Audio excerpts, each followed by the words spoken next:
Bismillahirrahmanirrahim. Bismillahirrahmanirrahim. Assalamualaikum warahmatullahi wabarakatuh. Syukur alhamdulillah kita masih dipertemukan kembali di channel ini.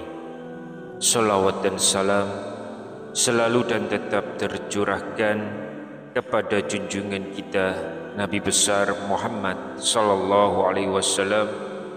Allahumma sholli ala sayyidina Muhammad wa ala ali sayyidina Muhammad.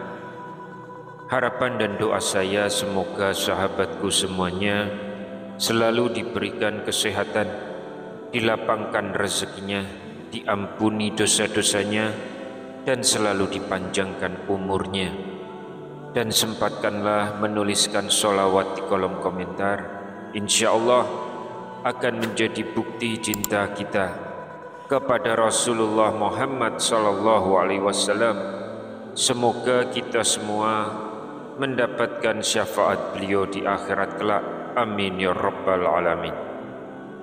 Sahabat beriman yang dirahmati Allah, ketika bulan Zulhijjah tiba, sebentar lagi kita akan masuk di bulan Zulhijjah. Umat Islam di seluruh dunia kembali akan diingatkan pada salah satu syiar agung dalam agama Islam, yaitu ibadah kurban. Ibadah yang dilakukan setiap tanggal 10 Zulhijjah yang berlanjut hingga hari-hari tasyrik, yaitu tanggal 11, 12, dan 13 Zulhijjah, yang menjadi bagian dari penghambaan seorang muslim kepada Allah. Selain sebagai sebuah bentuk ketaatan, ibadah kurban juga merupakan satu ekspresi syukur atas nikmat harta, serta sebagai bentuk kepedulian sosial, di mana dagingnya dibagikan kepada fakir miskin, tetangga, dan juga kerabat. Namun terkadang dalam pelaksanaannya timbul satu pertanyaan yang penting. Bolehkah panitia kurban atau yang bertugas sebagai jagal mengambil upah dari bagian hewan kurban itu sendiri? Sahabat beriman, di dalam masyarakat kita, keberadaan panitia kurban itu sangat-sangat membantu. Mereka ini mengatur proses mulai dari penyembelihan, pengulitan, pemotongan, hingga distribusi daging.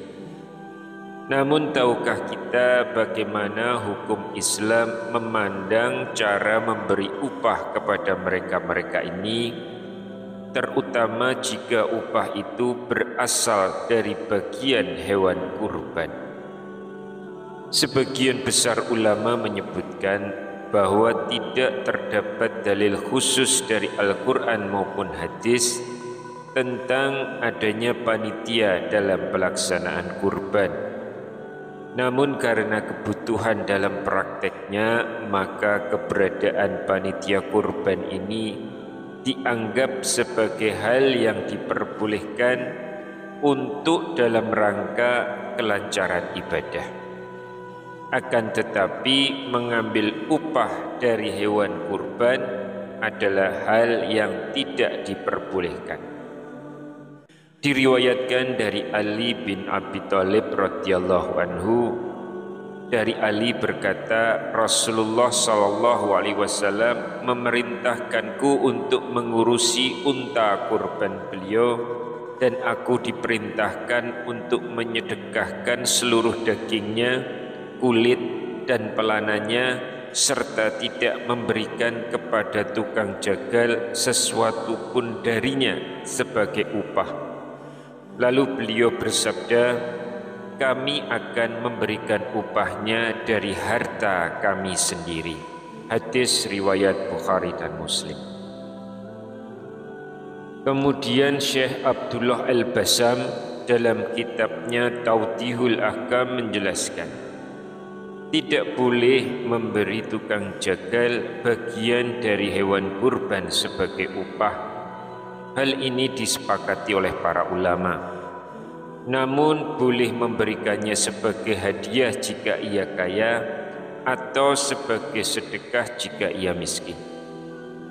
Sementara itu dalam Hasyiah Al-Baijuri disebutkan, haram menjadikan bagian hewan kurban sebagai upah bagi jagal, karena itu sama dengan menjual bagian hewan kurban. Namun jika ia diberi sebagai sedekah maka tidak haram. Sebagai bentuk ketaatan, Allah Subhanahu wa Ta'ala juga berfirman dalam Al-Quran surah Al-Hajj di ayat 34. Bismillahirrahmanirrahim. Walikuli ummatin ja'alna mansakal liyadzkuru ismallahi ala ma razaqahum min bahimatil an'am fa ilahukum ilahu wahidun falahu aslim wa basyiril muhbidin. Bagi setiap umat telah kami syariatkan pembelian kurban agar mereka menyebut nama Allah atas binatang ternak yang dianugerahkannya kepada mereka. Tuhanmu ialah Tuhan yang Maha Esa, maka berserah dirilah kepadanya. Sampaikanlah, hai Nabi Muhammad, kabar gembira kepada orang-orang yang rendah hati lagi taat kepada Allah. Mengenai hal ini juga ada ketentuan dalam fikihnya.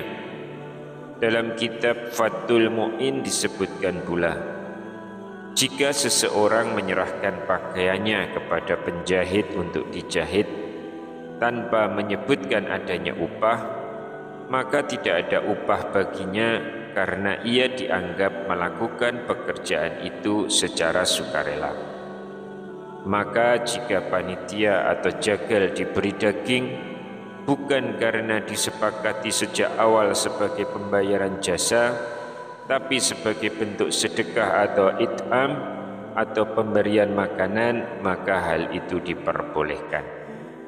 Sahabat yang beriman, dari uraian tersebut kita bisa mengambil pelajaran bahwa ibadah kurban adalah ibadah yang mulia, dan jangan sampai kemuliaannya ternodai oleh praktek yang tidak sesuai syariat. Panitia kurban atau jagal tidak boleh menerima bagian dari hewan kurban sebagai upah. Jika ingin diberi, maka niatnya harus sebagai sedekah atau hadiah. Dan sebaiknya jika ingin memberikan upah, gunakan uang dari luar bagian hewan kurban itu sendiri. Sebagaimana sabda Nabi SAW, sesungguhnya segala amal tergantung pada niatnya. Hadis riwayat Bukhari dan Muslim. Semoga kita termasuk orang-orang yang menjaga niat dan syariat dalam setiap amal ibadah. Wallahu a'lam bishawab. Wassalamualaikum warahmatullahi wabarakatuh.